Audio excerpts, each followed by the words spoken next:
माझं पूर्ण नाव श्री प्रकाश किसनराव भडंगे, राहणार सोलापूर. किती वर्ष नोकरी केली? 28 वर्ष सर्व्हिस केली. Railway police. Railway police. त्यानंतर 22 वर्ष रेल्वे पोलीस केलं आणि 6 वर्ष सिटी पोलीस केलं. 28 वर्ष सोलापूरला, सोलापूर सिटीमध्ये. रिटायर होऊन किती वर्ष झाली? रिटायर होऊन 24 वर्ष झाली गेलं. 78 वर्ष आयुष्याकडे काय कसं पाहतं? आयुष्य काय आनंदाने जगायचं. आणि विशेष म्हणजे सांगायचं म्हणजे संगीताचा छंद आहे मला. मी बुलबुल वाजवतो, मला आवाज आहे. मोहम्मद रफी, सुधीर फडके, अरुण दाते, मुकेश, हे सगळे गाणी, जुनी गाणी म्हणतो मी. एक असं भावगीत आहे मंगेश पडळकरांचं. बोला. कुठे शोधिशी रामेश्वर, कुठे शोधिशी काशी, हृदयातील भगवंत राहिला हृदयातून उपाशी. झाड फुलांनी आले बहरून, तून पाहिले डोळे उघडून. वर्षा काळी पाऊस धारा, तुला न दिसला त्यात इशारा. काय तुला उपयोग आंधळ्या, दीपासून उशाशी. रुद्राक्षांच्या गळ्यात माळा, लाविलेस अन भस्म कपाळा. कधी न घेऊन नांगर हाती, पिकविलेस मातीतून मोती. हाय अभाग्या भगवे नेसून, घर संन्यासून जाती. देव बोलतो बाळ मुखातून, देव डोलतो उंच पिकातून. कधी होऊनी देव भिकारी, अन्नासाठी आर्त पुकारी. अवती भोवती असून दिसेना, शोधितोस आकाशी. आयुष्यामध्ये सगळ्या गोष्टी माणसानं आनंदाने घेतल्या पाहिजेत. लोकांसाठी जगलं पाहिजे. घडी घडी काळ वाट पाये, अजूनही किती अवकाश. तू लाख करे रखवाली, तू लाख करे हिफाजत. एक दिन पंछी उड जाएगा, रहेगा पिंजरा खाली.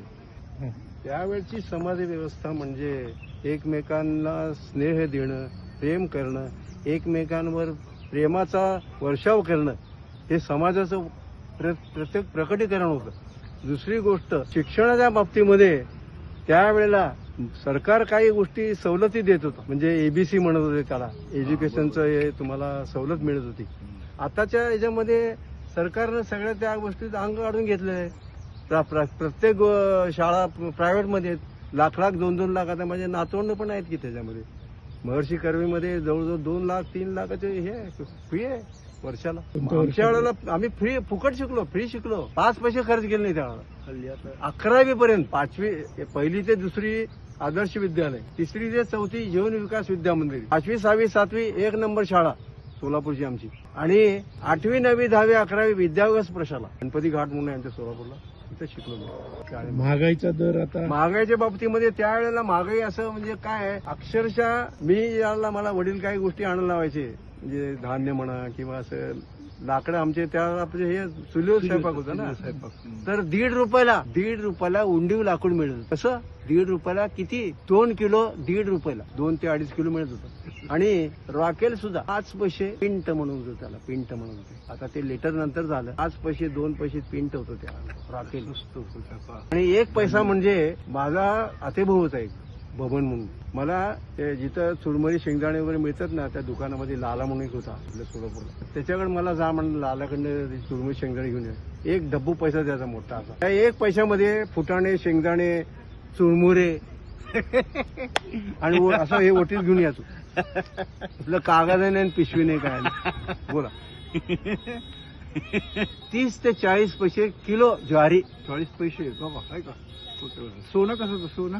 सोनं त्यावेळेला किती, 55 रुपये 1 तोळा. 55 रुपये तोळा सोनं त्यावेळच्या काळामध्ये. बघा कसं आहे, 55 रुपये तोळा. 45 ते 55 रुपये तोळा होतं त्यावेळेला सोनं. आता 1 लाखाच्या पुढे गेले. लाखाच्या पुढे गेले. 1.5 लाख. अरे खोटं वाटेल लोकांना, सत्य आहे. मी ज्यावेळेला माझं लग्न झालं ना, त्यावेळेला किती होतं सोनं? माझ्या अंदाजाने 200 रुपये तोळा असेल त्यावेळेला. 200 रुपये. 75 सालचं माझं लग्न झालं, 1975. 7 डिसेंबर 1975. 300, 400, 500, 200, 300 तोळा असेल सोनं. पब्लिक ट्रान्सपोर्ट मध्ये काय फरक जाणवते का तुम्हाला? सोलापूरहून पुणे किंवा पुण्यावरून सोलापूर किंवा इतर गावाला जर समजा जायचं असलं, 75 पैसे 1 रुपये दर होता. जास्तीत जास्त 1.5 रुपये. सिनेमाचं तिकीट जर म्हणताल तुम्ही, एक गिन्नीला पिक्चर होतं. सोलापूरला लक्ष्मी टॉकीज म्हणून आहे, तिथे गिन्नीला पिक्चर बघितलं. 1 गिन्नी म्हणजे जास्त तुम्ही बघितलं नसेल गिन्नी. नंतर 3 आणे झाला. ते 1 आण्याचं 2 आणे झालं, 2 आण्याचे 3 आणे झालं. 3 आणे सिनेमा कुठलाही. 3 आणे, 5.5 आणे, 8.5 आणे, 65 पैसे झाल्यानंतर. आणि बॉक्समध्ये म्हणजे तुम्हाला प्रायव्हेटमध्ये जर बसायचं 1.5 रुपये. शासकीय कार्यालयातील जे अधिकारी आहेत किंवा शासकीय कामकाज पद्धतीत तेव्हाच्या आणि आताच्या काय फरक जाणवतो का तुम्हाला? त्या लोकांची कामं जरा काही लवकर व्हायची, पण नंतर काय झालं की लोकांना पैसे म्हणजे अशा ह्या अधिकारी लोकांना पैशाची लालूच लागली. मग ते पैशाशिवाय काम करायचे नाही. समजा आता समजा जर आपलं कुठलंही काम असू दे, मग घरातलं तुमचं विवाहाचं असू दे आणि इतर घरातलं असो म्हणजे 7-12 असू दे, काही असू दे, तिथं पैशाचं पहिलं ते वजन ठेवल्याशिवाय काम होणार नाही असं होतं. मग ते वाढतच गेलं, पूर्ण वाढत गेलं प्रचंड. योजना पण राबवल्या भ्रष्टाचार त्यावेळच्या काळामध्ये भ्रष्टाचार जास्त नव्हताच. आता बोलायचं कामच नाही. आता भ्रष्टाचार म्हणजे काय ते डोक्याच्या बाहेरचे गेले. हे त्यावेळच्या काळामध्ये आणि आताच्या काळामध्ये मला सांगा, आताच्या लोकांमध्ये पुरुषत्व आहे का? पिझ्झा बर्गर हे खातात लोक, त्याच्यामध्ये ताकद आहे का? नाही बिलकुल बिलकुल. मग त्याचा काय परिणाम झाला माहिती का? ते सर्व याच्यावर सर्व गोष्टी तुमचं वीर्य ह्याच्यात घालायचं, ह्याचं वीर्य त्याच्यात घालायचं याच्यावर तिकडून करून आपलं हे आणि त्याला कोटी पैसा कमवायचा. काय अर्थ आहे ना? हे योग्य पद्धत नाही, कारण की जीवनशैली बदलल्यामुळे सर्व हे नाही, झालं. पण त्याचं काहीच वाटत नाही ना लोकांना. जीवनशैली बदलते, खाण्याचा आहार विहार बदलला, म्हणजे तुमच्या शरीराकडे लक्ष नाही. मॅक्झिमम तुम्ही सिटिंग जॉब करतात आणि पैसा कमवला म्हणजे सर्व काही नाही. आता जो पैसा कमवत आहेत त्या पैशाचा तुम्ही कमवलेला पैसा शरीर जर साथने दिलं तर त्या पैशाला काहीच उपयोग नाही. आणि शरीर हे संपत्ती आहे. शरीर जर टिकलं तर सर्व शरीर माध्यम सर्व शरीर जर टिकलं तर तुम्ही चांगलं जीवन जगू शकता. तो पैसा असून म्हणजे चने तो दात आहे, दात होतो चने नाही, अशी गोष्ट होईल. व्यसन हे दरिद्री आणणारा इमानी नोकर आहे. आणि दुसरी गोष्ट म्हणजे पहिलं तुम्हाला जे लागलेलं व्यसन आहे हे फुकटचं असतं. पहिलं कधी स्वतः तुम्ही पैसे खर्च करून ते व्यसन विकत घेत नाही. आयुष्यामध्ये तुम्ही जीवन जगा, म्हणजे प्राणी सुद्धा जीवन जगत असतात, पण जीवन असे जगा की तत्वाने जगा. समजलं की म्हणजे जसं म्हणतात की कोणाचं मन दुखवू नका, कोणाला असं बोलू नका. समज ज्यांचं मन दुखेल त्याला शारीरिक इजा करू नका. हे जर नाही केलं ना तुम्ही की तुम्हाला ऑटोमॅटिक पुण्य लागतं. पुण्याची व्याख्याच ही आहे, साधी पुण्याची व्याख्या. कोणाचं मन दुखवणार नाही, शाब्दिक आणि शारीरिक इजा होणार नाही म्हणजे पुण्य. हे साधी व्याख्या आहे पाणी. आणि तुम्ही ते जर जीवन जगले ना आणि चांगलं जीवन जगले, चांगलं म्हणजे काय, दुसऱ्याच्या उपयोगीत येण्यासाठी. स्वतःसाठी तर पुत्र मांजर सर्वच जगतात, पण दुसऱ्याच्या सुद्धा उपयोगात आपण यायला पाहिजे. म्हणून मी म्हणतो की आपण दुसऱ्याच्या उपयोगात जर आलं ना तर ते तुम्हाला एकदम म्हणजे चांगली म्हणजे आत्मिक समाधान मारतात, संतुष्टी मिळते. स्वतःसाठी तर जगतोच आपण, पण दुसऱ्याच्याही कामी या. हा जो शरीर आहे ना हे दुसऱ्याच्याही कामी येऊ द्या. म्हणून प्रत्येकांना माझी विनंती आहे की आफ्टर डेथ बॉडी तुम्ही डोनेट करा, आपले अवयव डोनेट करा. म्हणजे कमीत कमी जो येणारे जो गरजवंत असेल बिचारा त्याला त्याचा उपयोग होईल. असा नियम आहे, जे पेरलं ते चुकतं.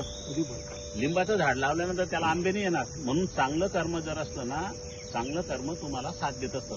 तुमच्या दुःखांना, तुमच्या संकटाला हे फिरून येतं तुम्हाला. जसं चक्र असतं ना, त्याला आरा म्हणतो आपण.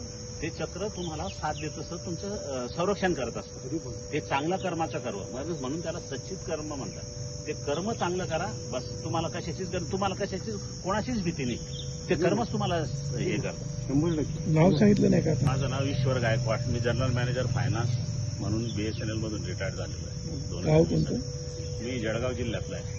जळगाव जिल्हा, अंमळनेर तालुका, मारवड गाव. किती वर्ष झाले रिटायर? रिटायर्ड होऊन आहे 65 इयर्स एज आहे माझं. 65. डायबिटीस विदाऊट याच्याने घालवला. डॉक्टर जगन्नाथ दीक्षितचा 8.1 होता मला AGB A1C, पण ही